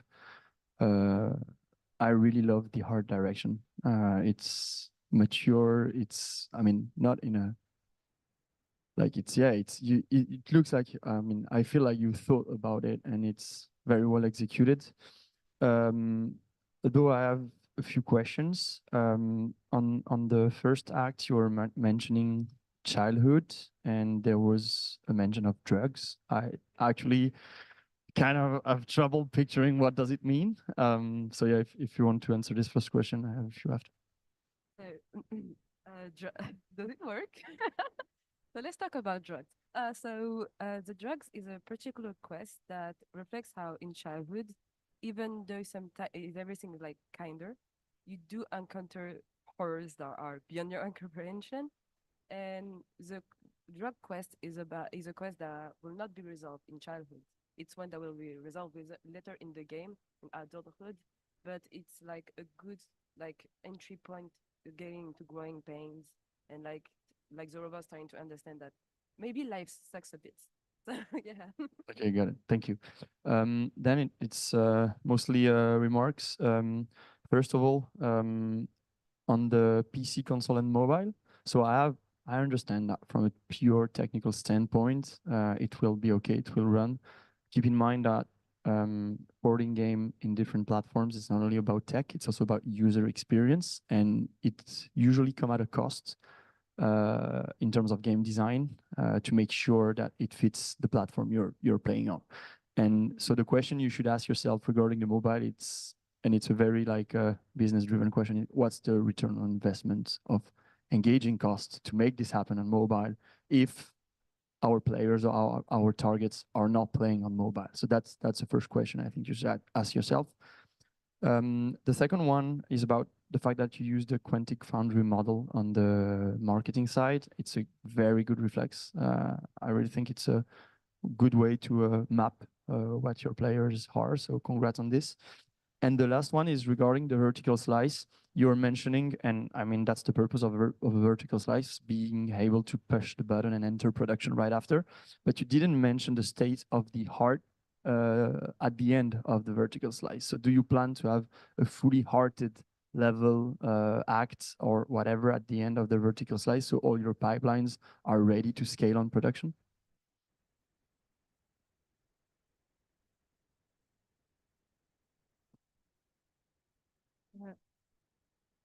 I think you talk about art, if I call. It was okay. I may have missed it because in the recap of the VS, it was written mainly gameplay, and there was no mention of art specifically. Yeah, about art, I think we are planning, our suburbs will grow on each act, but I guess some places will be reused during acts because we encounter characters more than once. So I guess doing the act one would put the basis of most of the environment, and then we could just add an increment on it. And so we try to use a modular workflow too to facilitate this and make the production scopable. Yeah, my main thing is when you're supposed to end pre-production, you're supposed to have all your pipelines ready. It's like trying to build a railway whilst the train is moving on it, you know? So be very careful about this. And one last remark, I did the same to the team this morning, is about the budget. Keep a buffer and make sure that you have buffer for hidden costs you may encounter during your production. Thank you.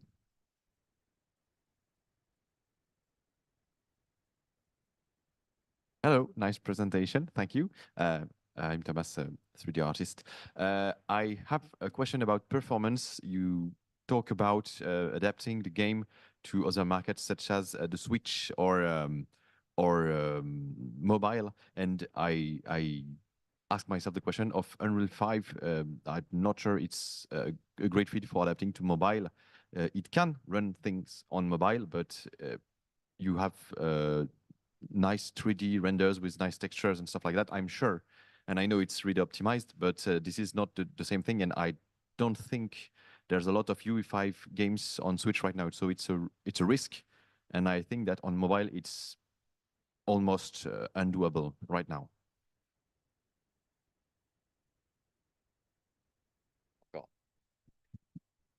Okay, no.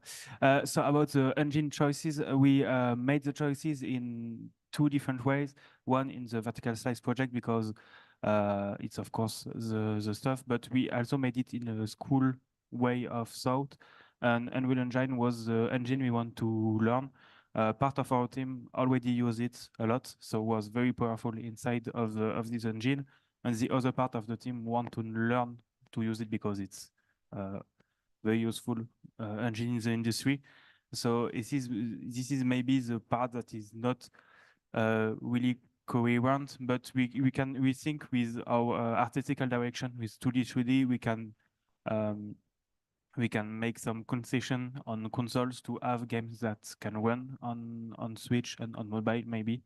But yeah, for now for Unreal Engine we make the choice half for the good way of the game, but half for the school scope of project with learn new tools and have a CV. And also, of course, we don't have much experience with porting to Switch, for example, that has a closed system.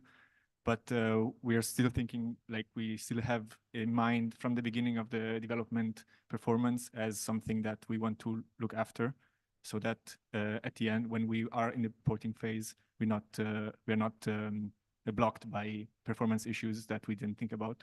So my artists already, or the artists in the team already hate me about the fact that I really look over what is going to be pushed in the project, and that is limited by a performance cap that we have.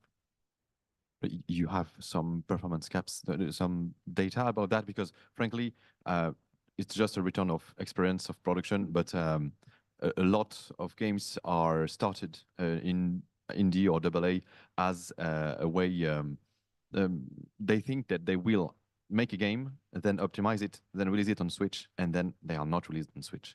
And another anecdote, but there's a game I worked on. They had to backport the game to Unity lightweight render pipeline. They were on Unity HDRP, and they had to develop two games because it wouldn't run on Switch, and it was 3 years ago. So be very careful about that. But I understand the fact that you want to learn Unreal because it's interesting work-wise. So yeah, but take care about that. Thanks. Thank you. We have a question online. So Antoine, if you want to go. Yes, Antoine from Pink Bean Studio. First, thank you for the nice presentation, and thank you for thinking about a mobile version, because I think a big part of your target audience is there, so it's a good thing to think about it. I have a question about the quest. Do you already have examples of a complex quest we will have in the game to have a better idea than just bringing a potato to someone? So just to have an idea of what are the kind of objective we will have in game. Yes.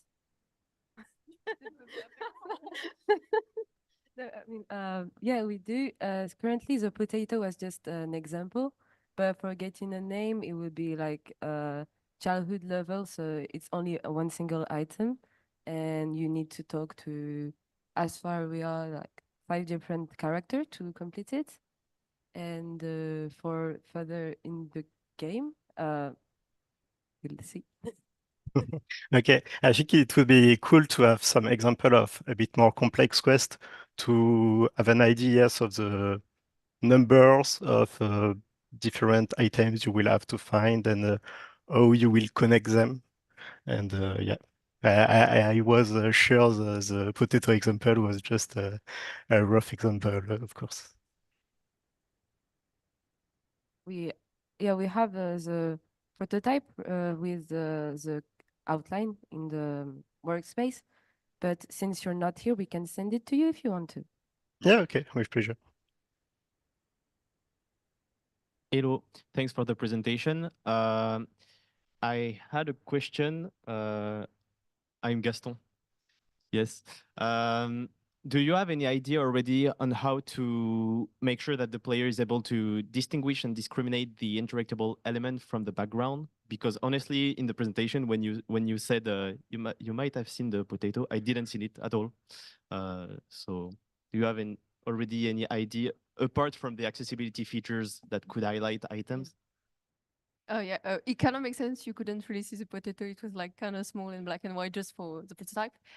We plan of having the character, for example, all the NPCs will have a shader, like kind of gave them like a paper-like silhouette, and we intend to put it also on the items because it's not kind of like chercher trouve. It's more like you know where the item are, and the challenge is more to know how to use them, with who to share them. It's not like to find them. So we are going to make sure like we are able to see them. So you will have a very distinct graphic, I don't know how to say, the treatment to it, like you will see which is interactable or not. Cool, thank you. And I have another question. Oh, perfect. At one point in the presentation, you mentioned that the time was an important mechanic in the game. I didn't understand why, what is the impact of the time between being in the morning or in the evening and stuff like that? The localization of character will change according to the time. For example, LV and his daughter are in the diner the morning in the presentation, but at another moment of the day, they will be in another place. Okay. But do all the characters are always findable somewhere, or do they sleep sometime? So thing is, with time passing, since characters will be moving and sometimes yes will be inaccessible if I'm not wrong, it can lead to frustrating moments where you have to wait or do something else to pass the time, or sometimes you don't have time to do whatever you want to do, all the things you want to do in a time section. So that's why we want to provide like options to tune the time so you have the exact player experience you want in terms of quests, because some players will want to like follow one quest or one character or one thing for like a whole session, and will need the time to be slow and let them pass the time however they want. And when we say that we will remove the time completely, you will have like a flower or something to wait and pass the next moment, so that players, like characters, NPCs will move again and come back to places, so you can like tune your experience exactly as you want and do the quest you want and the storylines you want. Okay. Can I ask? Okay. Because I think the time mechanic is interesting, but I struggle to understand how it works properly. So, and does the time pass in real time, or does it pass when I change from one area to another? Thank you, Catherine. Yes, the time pass automatically in real time. Yeah. But you won't have, for example, if you are reaching another part of the day, it won't change on the screen you are on. You have to move to another screen to get the feeling that, oh, time has passed and you have another sky, another time section. Okay. Okay, thank you. Thank you. I have to go to the next question.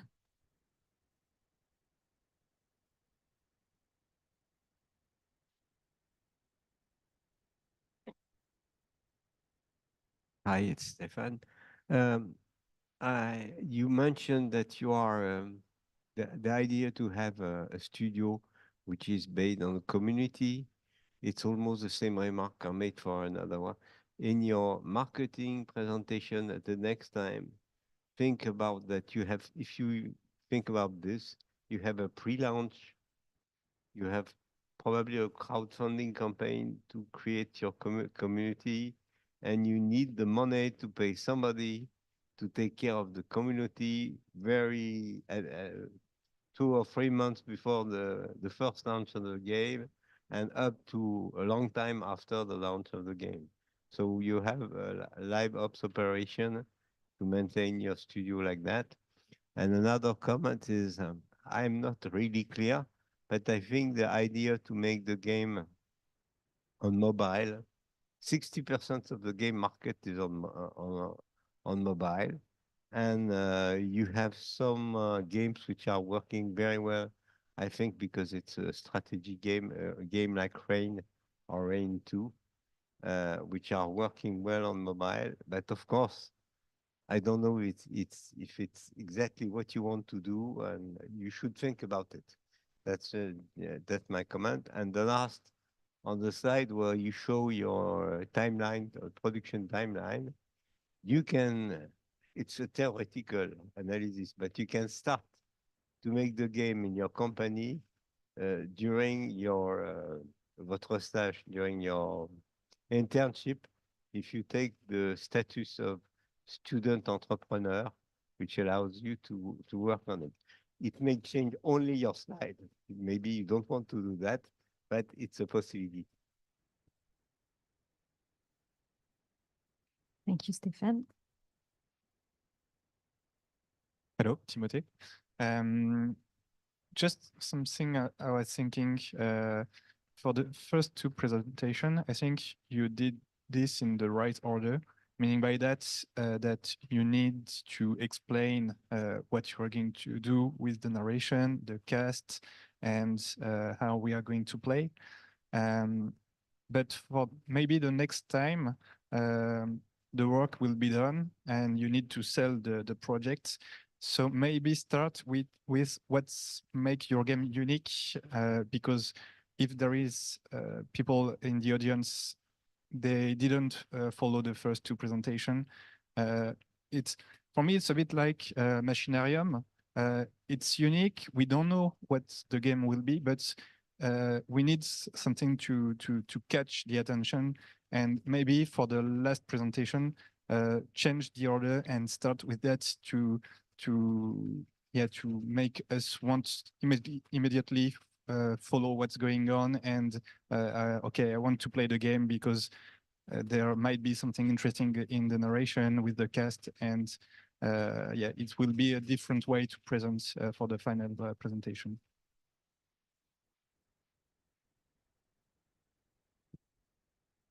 Thank you. I guess that was the last comment. So let's congrats the team once again.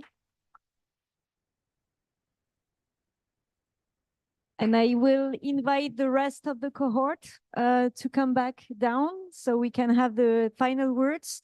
And in the meantime, I will thank all the technical team that helped us today. Yeah. So thanks, Javier and Christophe, who just joined us for the first time for this oral presentation, and we'll be there for the next ones. Thanks also to the administrative team. So May, Hélène, Margot, all the communication team too. Thanks to Linda, Stephanie. Thank you to the pedagogical team who accompanied all the cohort for this games development too.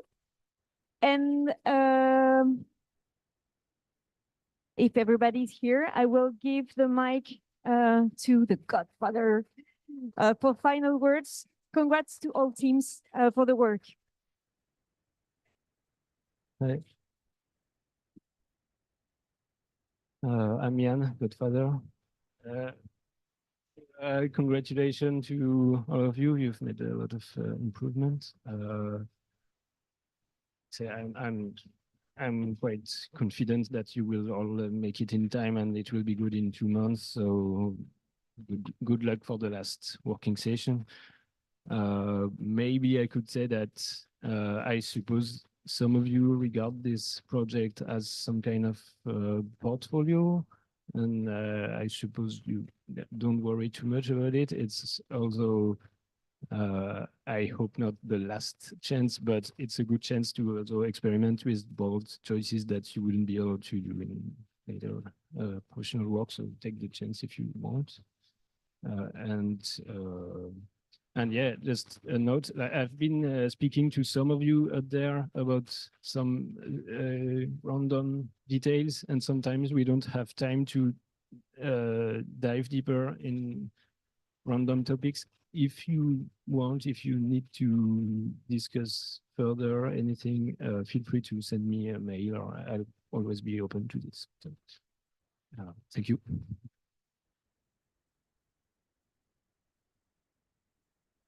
So thank you to the jury as well. So thanks, Jan. Thanks for the jury for the exchange. So we will be waiting for the feedbacks. Thank you. We will wait for your feedback. So if you can send us and fill the evaluation file within few days, so we can exchange with the students before the Christmas, well, the winter, I don't know how we can say now, holidays that will come next at the end of next week. So thanks and congrats again. You made a great work. Thank you.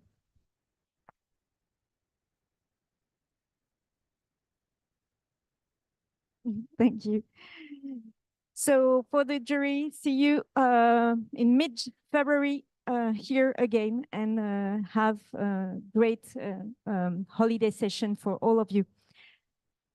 Bye-bye.